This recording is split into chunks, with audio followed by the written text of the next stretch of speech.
Good morning. Today's scripture reading will be from Luke 14, verses 25 through 33. Now large crowds were going along with him, and he turned and said to them, "If anyone comes to me and does not hate his own father, mother, wife, children, and brothers and sisters, yes, and even his own life, he cannot be my disciple.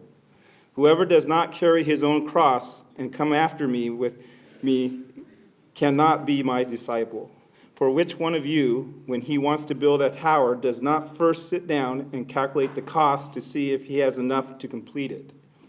Otherwise, when he has laid a foundation and is not able to finish, all who observe it begin to saying, 'This man began to build and was not able to finish.' Or what king, when he sets out to meet another king in battle, will not he is strong enough with 10,000 men to encounter the one coming against him with 20,000 men? Or else, while the other is still far away, he sends a delegation to ask for terms of peace. So then none of who does not give up all of his own possessions." Thank you. Please be seated.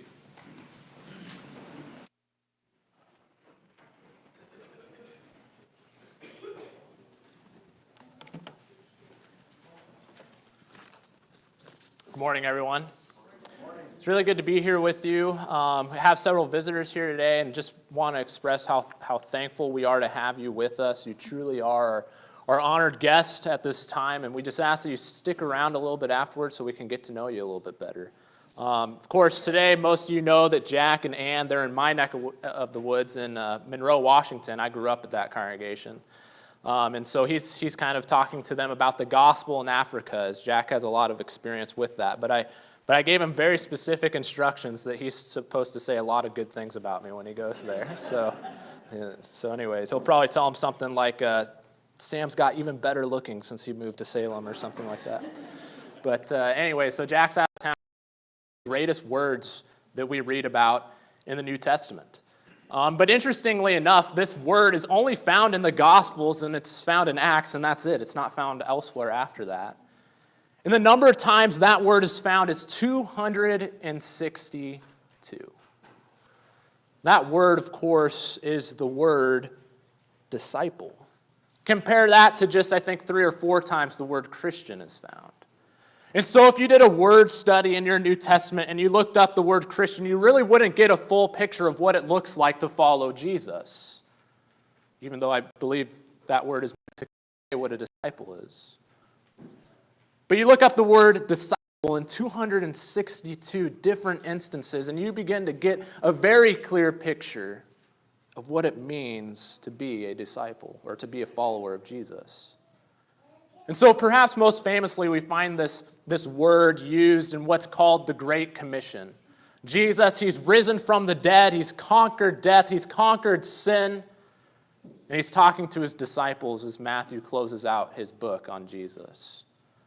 He says to his disciples in Matthew chapter 28 and verse 18 through 20, it says, Jesus came and said to them, "All authority in heaven and on earth has been given to me. Go therefore and make disciples of all nations, baptizing them in the name of the Father, the Son, and the Holy Spirit, teaching them to observe all that I have commanded you. And behold, I am with you always, even to the end of the age." Here you have Jesus talking to his disciples, and it's interesting because we often turn to this passage to make points either of Jesus' authority, or we will talk about the Godhead, as all three are found there, the Father, the Son, and the Holy Spirit. Or we might make a point about baptism, how it's necessary to be baptized for salvation. And all of those are valid points. But sometimes we miss perhaps the most important word, or just as important word, that's used there in verse 19. The reason they were told to do that, the reason they did all that, the reason we do all of that is so that we can be disciples. He says, "Go therefore and make disciples." And so you think about this commission, this charge that was given to his 12 apostles, or 11 at this point, because Judas isn't no longer with them. But what that tells me is they went out into all the world and they preached with the goal of making disciples. So what does that tell me I should be today? A disciple. And furthermore, we look at this charge and we understand that it doesn't just apply to those people that were immediately in Jesus' presence at this time. But by extension, it falls on us. And so I'm not only to be a disciple, but I'm to make disciples as well.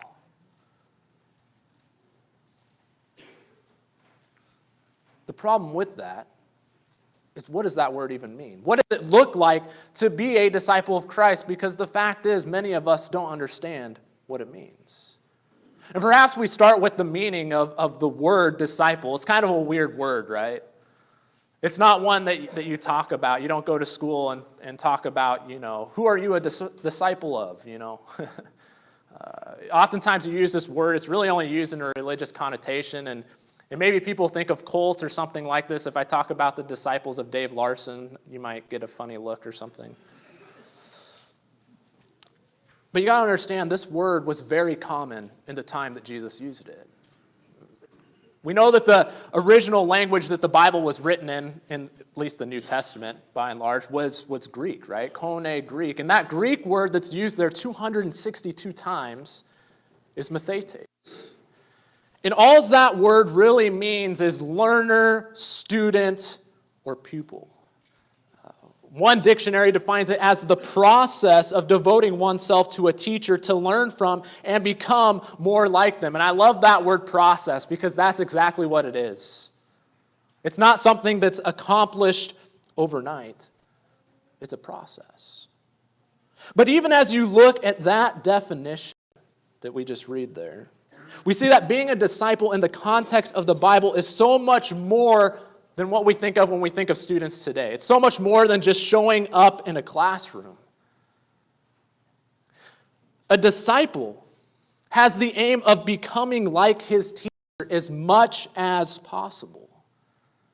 And really, when you think in the context of Christ, isn't that really what our charge is today? We see that concept throughout the entire Bible. In 1 John chapter 2 and verse 6, we read there that whoever says he abides in him ought to walk in the same way in which he walked.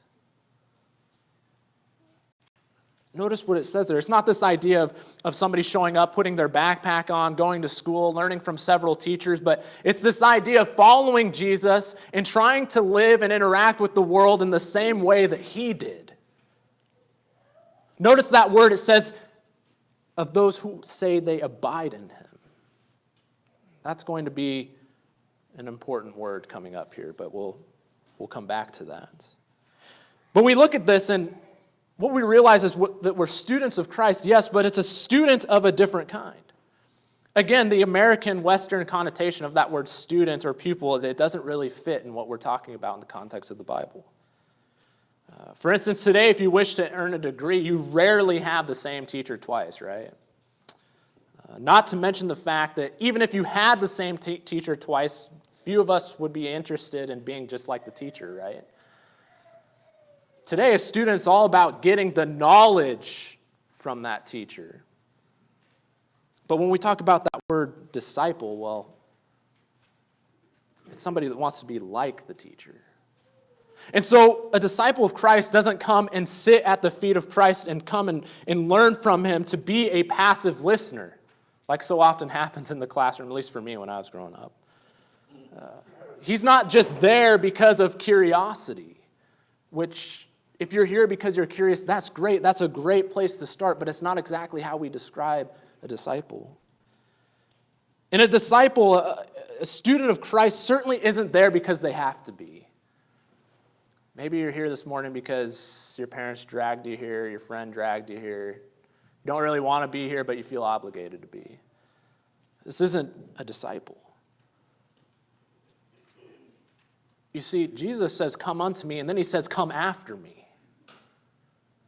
A student of Christ is there because he or she hungers or thirsts for every word of teaching, every moment of example that he or she can apply to his own life. Again, being a disciple is more than developing your intellect after another person. It's about developing one's character after that of another individual as much as humanly possible. And so you look at this word, as even Jesus says, Matthew 10:25, he says, a disciple's aim is to be like his master. It's enough for the disciple to be like his teacher and the servant like his master. That's our aim. And again, this isn't an unusual word in Jesus' time. You know, there's people that claim to be disciples of John the Baptist. There are those in the Bible that claim to be disciples of Moses. There are even some that claim to be disciples of the Pharisees, this religious elitist group that kind of lorded their behavior over others. But we're not interested in being a disciple of some man, of some teacher from this world, of some school of thought or philosophy. We're interested in being disciples of Christ, living like him as much as we can. And so we look at this idea of disciple, and maybe we could define it in two different ways. We can perhaps say that there are two kinds of disciples. I think we could actually probably split it up more ways than that. But for sake of this sermon, there's two kinds of disciples. There are those, maybe we would perhaps put quotations around, right? There are those who are disciples. And I think that we see an example of this in John chapter 6. Turn over to John chapter 6. We're going to kind of bounce around and look at a couple verses in there. But you remember the big thing that happens in John chapter 6, right? Jesus sees this crowd of people, and isn't it like Jesus to have compassion on them? They're hungry. He feels sorry for them. They've been following him diligently. Whoa, something's happened. Somebody sitting on the clicker? All right, let's see. It's all right. I won't, here we go. Well, that was exciting. Again, but John chapter 6, you pick up in John chapter 6, and Jesus, he has compassion on the people, and we understand that they were following him diligently, and they were listening to what he had to say, but Jesus has compassion on them, and he sees that they're hungry. And Jesus wants to feed all of them. There's about 5,000 people that are following him.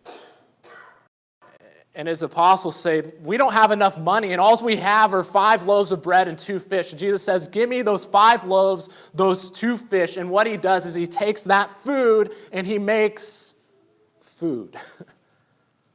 He takes 5 loaves and 2 fish. And he makes enough food for 5,000 people.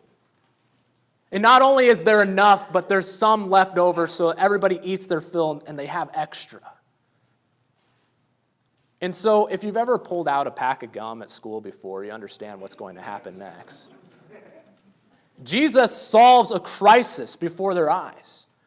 Jesus is living in a time where hunger is a huge problem, isn't it? And what he does is they realize that he can take food and just make more food out of it. So obviously what happens is Jesus becomes popular. And this crowd is so obsessed with him in this moment after seeing this that they try to take Jesus and literally force him to be their king, is what it says.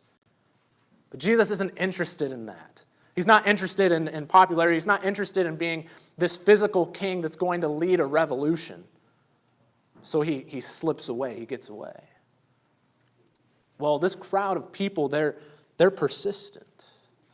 They're not going to give up that easily. They see that Jesus can solve their hunger problem. So long story short, they find Jesus the next day. And I want to tell you that this is where we find that Jesus isn't stupid. Jesus can't be fooled. Some people can show up to church, can associate with other Christians, and they can do so with ulterior motives. They can do it without their heart really being in it, but understand that Jesus knows the heart of man. He knows why you're in it. He knows why you're here. He knows why those people were following him. In John chapter 6 and verse 26, he calls them out and he says to the crowd, "You're seeking me not because you saw signs, but because you ate your fill of loaves. This is where we get the expression fish and loaves discipleship. This idea that if we give people what they want, then they'll follow Jesus. But Jesus, that's not what he's interested in. It's not just about what he gives, it's about who he is. And so he gives this crowd of people a challenging lesson, offers them challenging words. He tells them, don't pay attention to physical bread. It'll fill you up, but the next day you'll be hungry again. He says, eat that bread that comes down from heaven. You'll never be hungry again. They say, Lord, give us this bread always. Obviously, sounds good, right? But what he says next, he says, I am the bread of life. I am the bread which has come down from heaven. And then he takes it one step further, and he says, if you want to inherit eternal life, you have to eat my body and drink my blood. And you can imagine, they all looked at each other and said, what? But the fact is, Jesus wasn't saying that for them to take it literally. He said, my words are spirit and life. He was saying, you can't just follow me for what I offer. You have to follow me for me, to be like me, to adhere to my teachings, to do what I say. Not just because I can give you some physical blessing. And so notice what it says in John 6 and verse 66. It says, after this, many of his, and I wonder if John says it, turned back and no longer walked with him. Some start off as disciples, but they're unwilling to go the distance. Give up. It's too hard. The words say something I don't like or I don't get. But isn't that what any good teacher should do? Which of you have ever taken a class and not thrown down your pencil in frustration as you're trying to work out a math problem? A teacher is meant to challenge you. That's what Jesus does. Because that's how we grow. That's how we go through this metamorphosis of going from Sam Bray into something better. Being transformed into the image of Christ. Something that God looks at and says, it is good. And so there's disciples. Sure, the world is full of them. But then there's something that Jesus calls disciples indeed. Those who are truly his disciples. Remember that word abide? Those in 1 John 2:6 who say they abide in him ought to walk as he walked. Well, we see that word again. It says in John 8 in verse 31 that Jesus said to some Jews, he was talking to another group of Jews, and they believed him, and he says, if you abide in my word, you are my disciples indeed. You are my disciples indeed. You see, that word abide is interesting. Notice he says, if you know what I say, or if you've heard what I said, or if you've read what I said, then you're my disciples indeed. He says, if you abide in my word, which is kind of paradoxical because Jesus sums up his teachings. He himself sums up what he was talking about, doesn't he? That's why John says, if anyone says he abides in him, Jesus says, if you abide in my word, you're my disciples indeed. You see, it's not just about knowing his word, it's about living his word. That's what that word abide means. It means to stay, to remain, to dwell. It's like this idea that I'm listening to what Jesus says and I'm not moving off of it. I'm not giving up. I'm staying put. I'm remaining in it. There's no hokey-pokey Christians, are there? Put your left hand in, you take your left hand out. It's not an in and out thing, is it? Some people call it yo-yo fellowship. I'm in fellowship, I'm out of fellowship. I'm in fellowship, I'm out of fellowship. Jesus says, if you abide, if you stay in my word, if you live my word, you are my disciples indeed. A disciple doesn't come and go as he pleases, but he sits at the feet of his master, looking to learn everything he possibly can. And so I think about the 12 apostles, right? Which the picture has more than 12 people. Just don't pay attention to that. I couldn't find just... And it's up to you to figure out which one's Jesus. But anyways,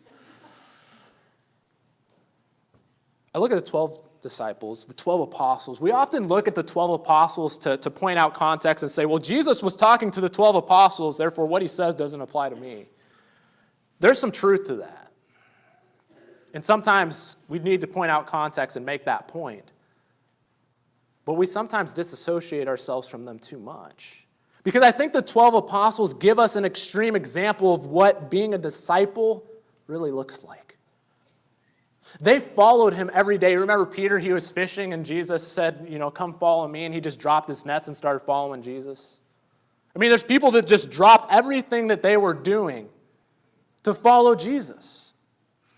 They left behind their jobs. They left behind their families. Not that they divorced their wives, but they just put things on the back burner to help him in his ministry, to learn from him. They followed him every day. They went into towns where they were strangers and they got doors slammed in their face. They were constantly asking the Lord questions, sometimes getting frustrated with the answers, asking Jesus, why do you talk in parables? And what does it mean when you said this? And Jesus sometimes got frustrated with them, but you know what they were doing? They were learning. They were becoming disciples of Christ. We know historically were killed for what they professed to be true, that Jesus rose from the dead. And they gave it all up. Why? So they can be like their teacher. And so I consider all that. And what it makes me think about, and what I have to conclude, is that it costs to be a disciple, doesn't it? It costs to be a disciple. Salvation is free. Just got to obey the gospel. But to be a disciple, that costs. Romans 6:23, the wages of sin is death, but the free gift of God is eternal life. Salvation is free. But to be a disciple costs. And so I suppose that's where we go to Luke 14. You're going to see this image in the background, and I'll eventually explain what that means because you're going to see it a couple times in my next slides.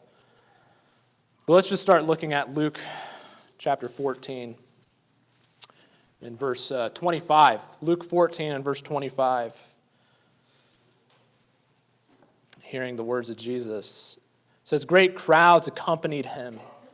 And he turned and said to them, if anyone comes to me and does not hate his own father and mother, and wife and children, and brothers and sisters, yes, and even his own life, he cannot be my disciple.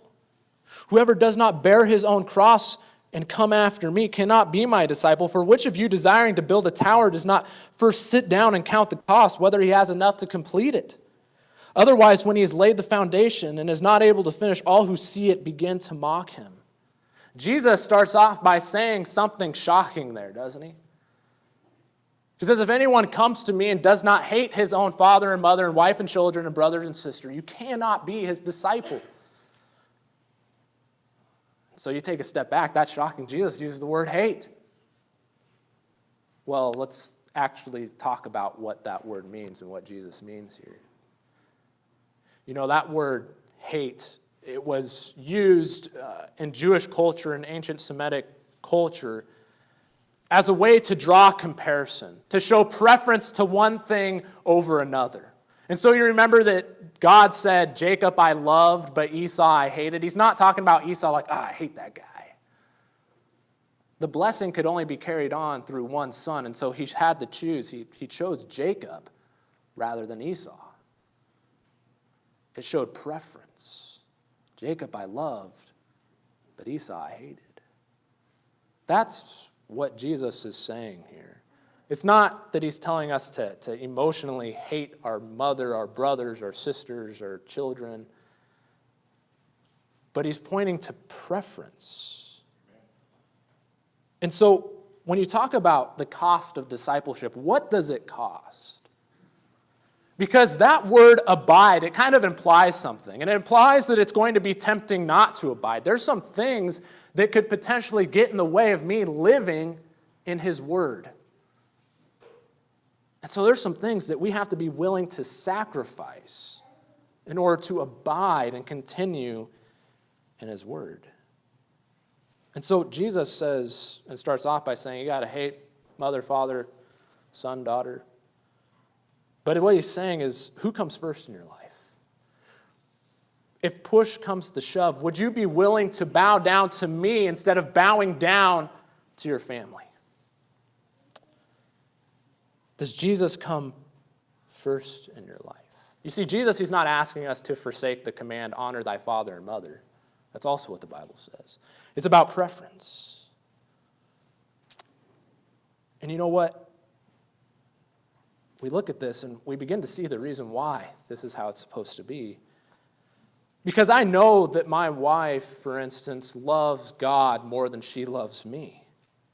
But you know what? That's okay, because I know that she loves me way more with Christ first in her life than if I were first in her life. Because Jesus, he gives this new commandment. A new commandment I give to you, to love one another as I have loved you. If Christ isn't first in her life, she doesn't know how to love me in the same way that Christ loved us. Does Jesus come first in your life? He's going to have to. Because the fact is, not everyone is a fan of Christ, are they? Not everyone likes Christ. And so since everyone isn't a fan of Christ, remember, we want to be like our teacher. That means that not everyone's going to be a fan of you. Meaning, maybe your own brother or sister or mother or son or daughter won't be a fan of you. And so understand that if we're disciples of Christ, it's not that we're choosing to partake in Jesus' popularity. Jesus isn't inviting you to partake in his popularity. Remember, the population of Jews crucified him. He's inviting you to partake in his unpopularity. Are we willing to give that up? Are we willing to give up reputation? And so maybe you're here and you're offended by the fact, if you're visiting and you say, what? Preacher's saying that you got to hate me? But I want to tell you, don't be too offended, because Jesus says, even his own life, that I can't even love myself as much as I love Jesus. In other words, what Jesus is saying here is we have to take ourselves off the throne, because we all want to be kings of our own lives, don't we? We got to take ourselves off the throne and enthrone Jesus Christ. You're the Lord of my life. What you say, I do. But today it's just the opposite, right? We live in a world that's all about self-fulfillment. It's about making a great name for me. Even with our approach to the church, it's all about self-gratification when it should be about Christ's gratification. We look for a church in the same way that we look for a product on Amazon. It's cheap. Will it get here quickly? Is it exactly what I want? But it's not about what I want. Jesus says if you don't hate your own self, you can't be his disciple. What he means is when it comes between Jesus and Sam Bray, I got to pick Jesus every single time. And so, are we willing to lay aside self-interest and pick up the cross? Verse 27 again, Luke 14, verse 27, he says, whoever does not bear his own cross and come after me cannot be my disciple. We have to give up self-realization, this idea that I live life for me, to do what I want, to become more and more like me every day. That's what the world teaches. The world teaches that we need to find ourselves when really we need to find Christ. And by doing that, we will find ourselves. In Ephesians 4 and verse 15, we're told to grow up in every way into Him who is the head, into Christ. And how do we even begin to do that? Well, we begin by taking up our cross and following Him. Now, I want us to understand something. A lot of people, they wear a cross as a necklace. And I'm not condemning that. There's nothing wrong with that I can tell. But what I also want us to understand is that the cross isn't something that would have been worn as a piece of jewelry in the time of Jesus. The same way that you wouldn't wear a noose or an electric chair around your neck.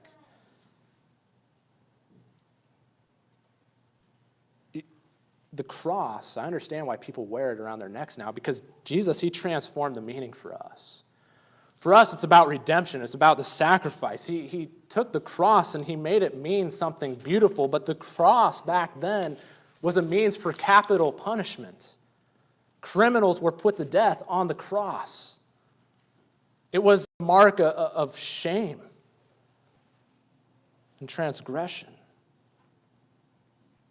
But Jesus, He tells us to take up our cross. It's not a beautiful thing. It's hard.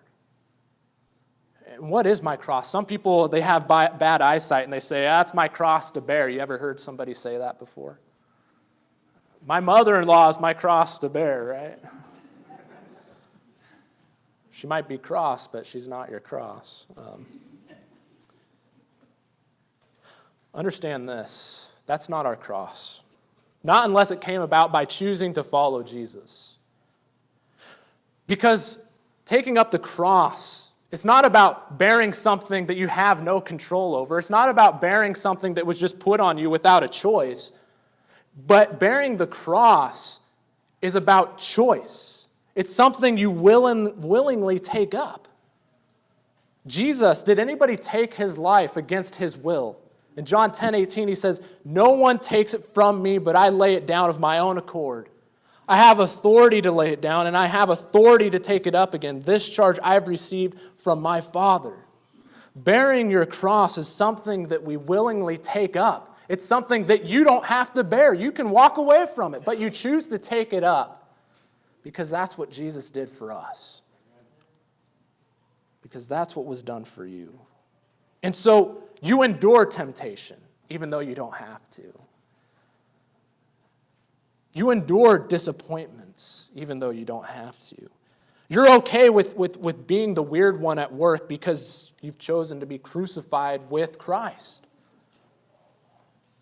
Someone I once read, they made 3 observations about an individual who hangs on a cross. Number 1, he's facing one way. True, somebody who hangs on a cross, they can't turn around. You're facing one way. What's behind me doesn't matter anymore. Number 2, there's no going back, right? Once you're up there, you're up there. I'm not turning back. We sing that song, no turning back, I'll follow Him. Number 3, somebody who hangs on a cross has no further plans of his own. The fact is choosing to follow Christ is the last independent decision you made, or it should be. Every other decision, what would God want me to do? How can this glorify God? That's what our lives become about. And so we take that, and what we realize is we have to count the cost. Because what Jesus tells us is if we don't count the cost, you're like a builder who begins to build this tower and he doesn't finish it. He says people mock him. I mean, you can imagine how embarrassing it would be if somebody in Portland purchased a plot of land and they start building, and then they only get halfway done. There's rebar sticking out the top. People would say, what's going on here? What Jesus is saying is that don't even bother building on the foundation that I've laid unless you're willing to work and complete it with me. And so we have to count the cost. And so does anybody know what the name of this structure is on the PowerPoint? It's called McCaig's Tower. Anybody hear of McCaig's Tower before? Scotland. But this guy built this structure. He actually commissioned about 5,000 pounds at the time to build this thing. Money, right? It would have been about $500,000 for us today. It was a large chunk of money. But he had all these great plans. He was an admirer of Roman and Greek architecture, and he planned for this elaborate structure based on the Roman Colosseum, right? His plans allowed for a museum, an art gallery, central tower to be incorporated, and inside the central tower he planned to commission statues of himself, his siblings, and their parents. He had this great plan, and look how far he got. Looks just like a wall. You know what they call it now? The locals, they don't call it McCaig's Tower. They call it McCaig's Folly. Don't build if you don't have the intention of completing. And so I've preached for way too long. And so I'll just finish with this. Jesus finally says in verse 33, "Therefore any of you who does not renounce all that he has cannot be my disciple." That idea of renouncing, in the Greek, it's kind of defined as saying farewell. And I don't think the idea is that you say goodbye to these things never to see them again. You don't say goodbye as Christians to your mother, your father, your children. But it reminds me of when I left to do the preacher training program, and my mom was crying. I was like, "Mom, why are you crying? I'll be back." She said, "Yeah, but you're not going to be the same." It's true. I was different. And she meant I was going to grow a lot, and that's what happened. To renounce all that you have, it's this idea that I'm saying goodbye to these things in such a way that when I come back to them, I'm going to be different. I'm going to have a different approach. My priorities are going to be different. And if we do that, we'll be disciples indeed. And furthermore, Jesus says that you'll be salt. And salt is good, but that's another discussion that I can't finish up right now. So if you're here at this time, and you want to be a disciple of Christ, you want to begin to take up the cross and follow him, you can begin that right now by being baptized. We have a baptistry here. You can obey the gospel right now. And if you haven't been baptized, understand that you're outside of Christ. And those who are outside of Christ, they have no hope. And I don't say that to be malicious. That's just what the Bible teaches. And so if you want to obey the gospel, or you want to have Bible studies to more fully understand what the gospel is, if you have any spiritual need whatsoever at this time, please come forward as we stand and sing the song of invitation.